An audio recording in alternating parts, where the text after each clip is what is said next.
I saw Sight, which until I walked into the theater, I had no idea was another Angel Studios movie. Angel Studios is responsible for The Sound of Freedom and Cabrini. They do that whole like pay it forward system where they get people to give them hundreds of millions of dollars on a website so that you can just go to that website and say, oh, I want to go see the movie. Okay, we're paying for it for you, and consider giving money to pay it forward, right? Every time I have gone to see one of these Angel Studios movies, there's a lot more people in the audience than in other movies that I typically see, presumably because people can just go see it for free.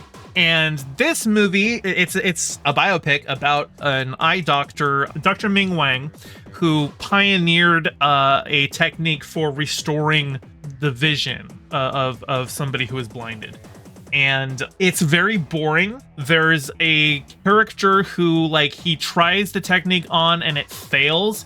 And she is not really there as a character. She's just there as, like, inspiration material. Like, it's like, oh yeah, you know, you always have the disabled character in a movie who just is there to inspire the rest of us, you know, it like really condescending, not seeing disabled people as like actual people. And because it's an Angel Studios film, which, you know, is it's a Christian studio that really is seeking to evangelize with its films. And this character, she's like, you know, she was blinded by her mom when she was, well, she's still a little girl, but she was blinded by her mom because blind beggars get more money. But then she was rescued by Catholic nuns who brought her to the States for the surgery, but it didn't work. But she's inspiring people with her witness for Jesus because, again, it's Angel Studios. The movie kind of like goes back and forth between the main character, Dr. Wang's history growing up in China. And there's some anachronisms in this movie because like the scenes are set in like the 70s and they make it look like the Cultural Revolution is just starting. But by 75, the Cultural Revolution was like winding down. But like all of this scenes are like, it's him at a school when like learning things about ancient Chinese dynasties, when a bunch of, you know, soldiers come in and they're like, we're not going to teach about these old people who exploited the workers. And we're going to force you all to join us in the army. And I'm like, by this point, they wouldn't have just shown up and like, they were even treated as like rebels. Like the way they're talked about in the movie, they're not even like part of the government, and the government was actually like cracking down on them. I don't know.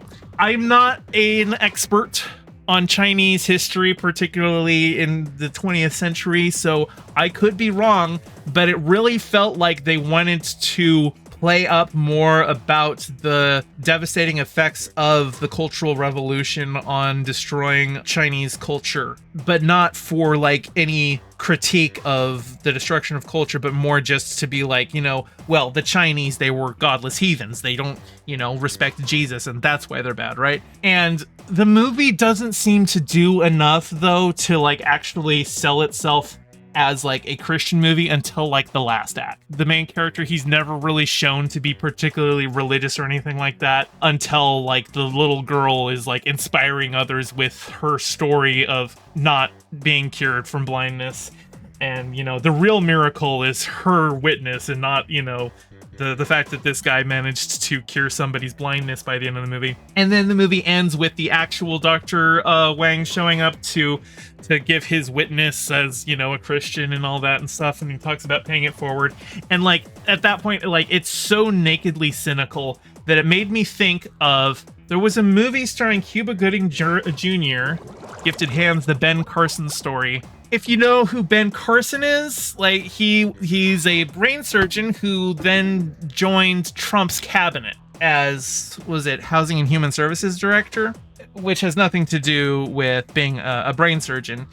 But like this movie was like how he got on a lot of conservatives' radar, is because they made this inspirational movie about this doctor and then he used that. So like I am suspecting that that is the goal, that Dr. Ming Wang wants to use this movie to get into politics, that he wants to use it as a springboard like Ben Carson did, so that he can go and like become like, you know, I don't know, maybe, hey, Trump's up for re-election in November, maybe he wants to be on Trump's cabinet. Who knows? All I know is this film is very cynical, and it's not even competently made. Like, even my parents who love Angel Studios, they went and saw this movie and they're like, yeah, it wasn't that good. So hopefully it doesn't land. Hopefully nothing happens. Hopefully this guy doesn't use this to try and become like some, big name. I don't think he's got the charisma for it. Not that Ben Carson had charisma either, but I'm just saying, watch out for Dr. Ming Wang if he starts showing up to opine on political topics, that this movie was just made to get his name out there so that he could do the conservative grift. That's all I gotta say about that one. Hey, thanks for watching. Your view means a lot. Don't forget to toss me a like and subscribe and ring the bell and drop a comment below telling me what you thought of the video. I stream Mondays and Fridays at 5 p.m. Pacific, so catch me live and join in on the convo.